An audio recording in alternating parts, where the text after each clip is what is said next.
যারা হজ যাত্রী রয়েছেন তারা পায়ের যত্নে কি কি করবেন? প্রথম হচ্ছে, আপনি যেই হজের জন্য প্রিপারেশন নিচ্ছেন তার জন্য আপনি একটি জুতা বা স্যান্ডেল নির্বাচন করুন, যেটা পরে আপনি সম্পূর্ণ হজটি করবেন। সেটা আপনি আগে থেকেই পরে অভ্যস্ত হন, কারণ একদম নতুন জুতা পরে আপনি কখনোই হজ করতে যাবেন না।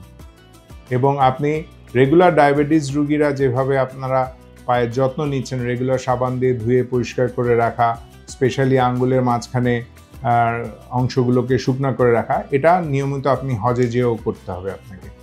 এবং রেগুলার পায়ে লোশন অথবা তেল লাগানো, খালি পায়ে না হাঁটা, পায়ে কোনো আঘাত পেলে সেটাকে ঢেকে রাখা, এবং কোনো সমস্যা হলে সাথে সাথে সেখানে যে ডাক্তার অ্যাভেলেবেল থাকবে তাকে দেখানো, এবং কোনো ধরনের সমস্যা হলে বা আঘাত পেলে আবেগে বশভূত না হয়ে আপনি দরকার হলে একটি হুইল চেয়ার ব্যবহার করুন। কারণ হজ তো আপনার শেষ না, আপনাকে সুস্থ হয়ে সেখান থেকে ফেরত আসতে হবে। এবং একটা ছোট মাইনর ইনজুরি যদি হয়ে থাকে একজন ডায়াবেটিক পেশেন্টের, সেটাকে যদি আপনি নিয়ন্ত্রণ করতে না পারেন তাহলে কিন্তু আপনার হজটা মাটি হয়ে যেতে পারে। এবং অবশ্যই আপনার ডায়াবেটিসটাকে লাগাম টেনে ধরে রাখুন।